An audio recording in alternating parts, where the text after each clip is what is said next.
Hello everybody, welcome aboard! Sejam muito bem-vindos a mais um vídeo aqui no canal. No vídeo de hoje eu vou te ensinar a descrever a sua cidade. Tudo que eu vou ensinar aqui também funciona para falar sobre o seu país, então aproveita para já colocando em prática aí. Pega o seu caderno ou pega o seu celular para você ir anotando. Antes da gente começar, se você ainda não é inscrito aqui no canal, já se inscreve aqui embaixo. E também aproveita para me seguir lá no meu Instagram, que todos os dias eu tô lá fazendo stories, conversando e trocando com vocês pra gente ficar mais próximo. A gente vai começar o vídeo de hoje falando o conceito mais básico de como falar que você mora em algum lugar. Então, pra gente falar que a gente mora, a gente vai falar I live in. I live in tananã. Toma cuidado com a pronúncia dessa palavra aqui, live, que às vezes eu vejo alguns alunos falando live. Então, pra falar que você mora, I live in tananã. E esse in funciona tanto pra você falar sobre a sua cidade, quanto falar sobre o seu país. Então, por exemplo, posso falar assim, I live in São Paulo ou I live in Brazil. Os dois funcionam. Olha mais alguns exemplos. Rihanna was born in Barbados. A Rihanna nasceu em Barbados. Pronto, então in tanto para a cidade quanto para o país. Falando sobre tamanho agora, eu vou deixar aqui algumas opções, tem várias palavras que dá pra gente usar para falar sobre tamanho, eu vou deixar algumas opções aqui nesse vídeo. Se você quiser buscar por outros sinônimos ou outras palavras, além dessas que estão aqui, você pode procurar em um dicionário Thesaurus, que é um dicionário que você vai encontrar sinônimos e antônimos de palavras. Suas palavras são parecidas e que são opostas, e aí isso vai te ajudar a ampliar o seu vocabulário também, mas eu vou deixar algumas opções aqui no vídeo. Então, pra gente falar que a nossa cidade é grande, eu vou dar duas opções aqui. A primeira é huge, e a segunda é enormous. Então, huge, que é uma coisa muito grande, e enormous também, uma coisa tipo enorme, bem grande. Então, pra gente falar, eu vou dar aqui duas opções, então, com essas duas palavras que, com esses dois exemplos que eu dei. Então, o primeiro, my city is huge. Minha cidade é enorme. Ou São Paulo is huge. São Paulo é muito grande, realmente.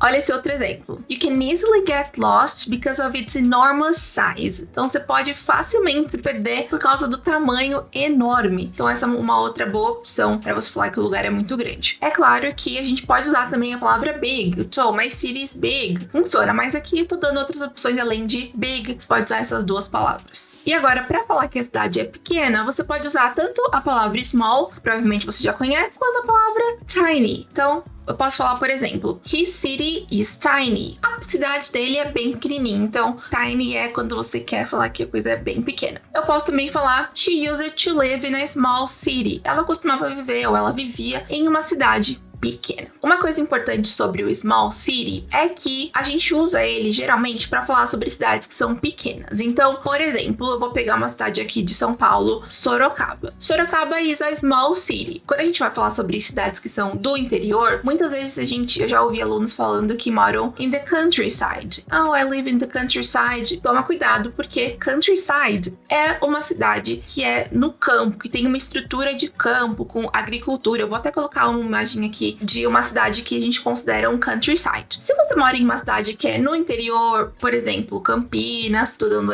os exemplos de São Paulo, que é de onde eu sou, mas pense em uma cidade que é no interior, que não é em uma capital, né, e que tem uma estrutura de cidade. Então tem prédio, estrada, avenida, enfim. Você pode chamar essa cidade de small city. Agora, pra gente dar mais detalhes sobre a localização, a gente vai usar como base a rosa dos ventos ali, que ele guia da gente falar norte, sul, leste e oeste. Para a gente falar essas regiões em inglês, a gente vai falar north, se for no norte, south, se for no sul, east, se for no leste e west, se for no oeste. Então, por exemplo, você pode falar, my city is located in the north. Minha cidade está localizada no norte. Um exemplo com São Paulo agora. Eu posso falar, São Paulo is in the southeast of Brazil. Então, São Paulo é no sudeste do Brasil. Então, eu posso combinar, né, o south com o east, né? E aí você vai combinando e falando as regiões que você quiser. Por exemplo, Bahia is in the northeast of Brazil. Então, Bahia é no nordeste do Brasil. Até aqui você já sabe falar onde você mora, qual é a localização e qual o tamanho da sua cidade. Agora a gente vai dar uma olhada em alguns adjetivos, então algumas características que a gente pode usar para descrever a nossa cidade. Eu pedi a ajuda do ChatGPT para me ajudar a criar um mini textinho usando adjetivos positivos e negativos que eu escolhi. Quando você for falar sobre a sua cidade, é legal dar uma variada aí, mas eu vou trazer esses dois textos separados, um só com positivo, outro só com negativo, e as palavras vão estar highlighted, vão estar ali em destaque para você ir anotando.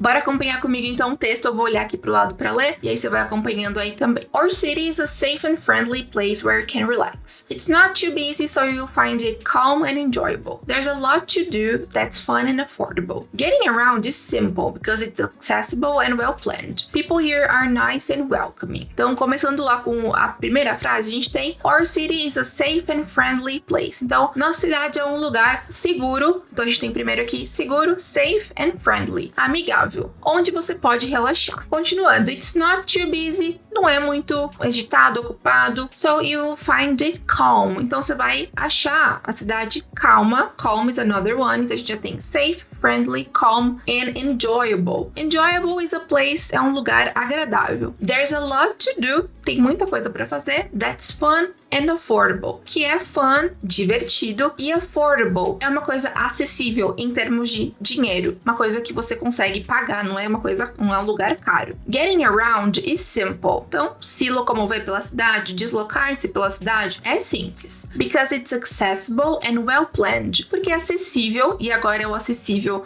em termos de locomoção, não de dinheiro, porque de dinheiro é o affordable, e well planned, uma cidade bem planejada, provavelmente tem uma estrutura bem planejada. People here are nice, as pessoas aqui são legais, and welcoming, agradáveis, receptivas, com essa ideia, acolhedoras, né, welcoming. Então as pessoas são acolhedoras, receptivas. Vamos com o positive, vamos pro negative agora. Bora olhar os negativos agora, então vai ter mais um textinho, você vai acompanhando aqui embaixo também. This city offers exciting cosmopolitan experiences, however, it's known to be expensive. Unfortunately, some areas can be dangerous. Life here can be hectic, with a constant buzz of activity. Moreover, the streets are often polluted, the neighborhoods disorganized, and the atmosphere noisy, creating a challenging living environment. Oh my god, muitas coisas ruins aqui negativas. Bora começar. Então, essa cidade oferece experiências cosmopolitas muito animadoras, exciting, mas, however, porém, it's known to be expensive. É conhecida por ser cara. So we have the first one, a gente tem o primeiro aqui que é expensive. Unfortunately, infelizmente, some areas can be dangerous. Algumas áreas podem ser perigosas. Life here can be hectic. A vida aqui pode ser hectic. É alguma coisa que é muito ocupada, agitada. Sabe quando é aquele caos, pouco caótico? Essa é a ideia de hectic. O negócio é, a coisa tá agitadíssima. With a constant buzz of activity. Então, com uma constante agitação, com muitas atividades. E depois a gente tem, moreover, além disso, the streets are often polluted. Então, as ruas estão geralmente poluídas. Então, a gente tem mais um aqui, polluted. The neighborhoods disorganized. Os bairros desorganizados. And the atmosphere noisy. E a atmosfera barulhenta. Isso cria, né, criando a challenging living environment. Então, um ambiente de se viver desafiador. Então, a gente tem expensive, caro, dangerous, perigoso, hectic, agitado, caótico, polluted, poluído, disorganized, desorganizado, noisy, barulhento e challenging, desafiador. Meu Deus, muitos adjetivos, gente. Eu não tava olhando pra câmera. Droga, tava olhando pra tela. E agora você já tem essa super lista de palavras para descrever a sua cidade. Meu Deus, foram muitas palavras, muitos adjetivos e características e muita informação também. Aproveita para escrever aí, me enviar aqui nos comentários a descrição da sua cidade, me conta onde você mora, como que você acha que sua cidade é. É bagunçada, desorganizada, barulhenta, ou ela é organizada, ela é planejada? Me conta tudo aqui nos comentários. Thank you so much for watching. Se você chegou até aqui, não esquece de deixar um like aqui no vídeo e a gente se encontra no próximo. See you! Bye!